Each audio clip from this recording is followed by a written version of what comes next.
And I suppose you went first to taste and then to drink the wine with the food. Absolutely, that would be a good idea. Merci Ciro for having me. It's a pleasure being here. It's my first trip to Brazil. So. Oh, first time in Brazil. Yeah. Fantastic. Yeah. Are you enjoying? Surprise. So far, so good, as we say. And I'm afraid for you that I will come back. Good for No, us. because for me, first it was a dream to come to Brazil. Oh yeah. To me, for a French guy that plays football, it's a dream Yeah. first. And then, but what I discovered is a place like Sao Paulo, like beautiful place, honestly.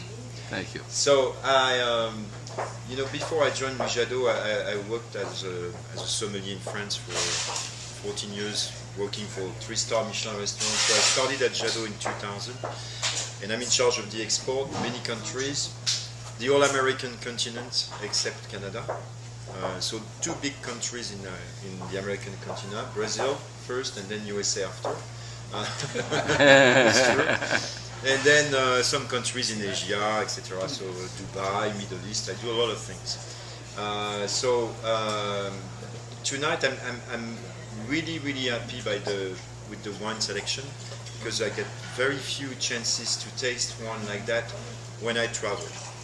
And you can see the finesse of Ciro showing wines like that. It's what we like.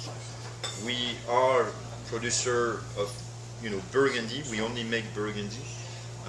Burgundy region, which includes also Beaujolais as well.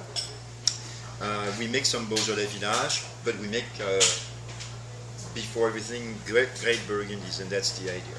So overall, Jadot, we own 265 hectares of land, and mostly it's Premier Cru and Grand Cru.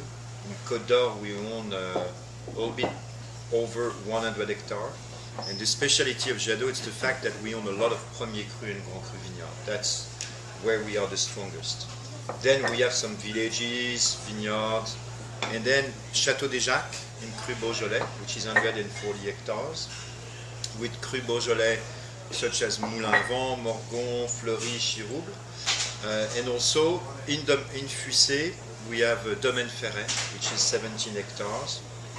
But both domains, Château des Jacques and Ferret, are totally independent. So the philosophy of Jadot is very simple. It's a philosophy that goes around the wine, and only around the wine of Burgundy.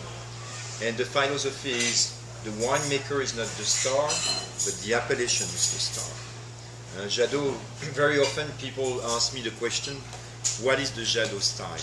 I strongly believe that the style of Jadot is not having any style in terms of winemaking, because each category of wine is treated the same way in terms of winemaking. We don't make any difference between villages, Premier Crus and Grand Crus. So everything is about the appellation. If you see some differences, it comes from the location, from the place, the vineyard, from the vintage, of course, but in the first place because of the place. And the winemaking is just here to reveal the expression of the place.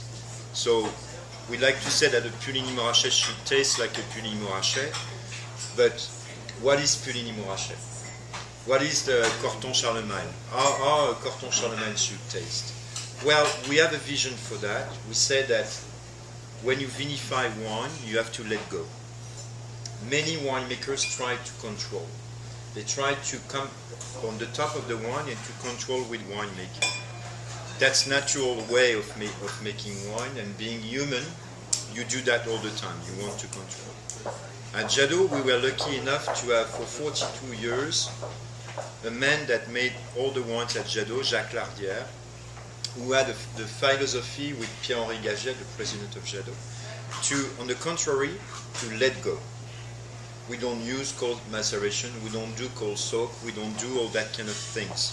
We do long fermentation, we block the malolactic for the white wine, we age them for a long time, the reds are fermented for a long time at high temperature. Everything is made around the let go situation. If you let go, the wine will reveal itself naturally. If you try to control and to infuse the wine with oak, etc., it's difficult. So the philosophy of Jadot, that's why I work for Jadot, it's because we put the appellation first. And that's very important for us. Even for a Beaujolais village, even for a simple Pouilly Fuissé, or even for a Bourgogne Couvent des Jacobins white or red, that's what we do. And the old philosophy is extremely important because it goes through the people as well. You know that when we drink wine, they take their time and they age. And they age well because they're still alive. So the idea is to make wine that stay alive. And if you think about it, when you drink wine that are from Burgundy, they are naturally loaded with minerals, with acidity, with a lot of things, but they stay alive. And when you drink them, you put them in your body, all right? All the other things that we put in our body, food, the meat is dead, the fish is dead, everything is dead.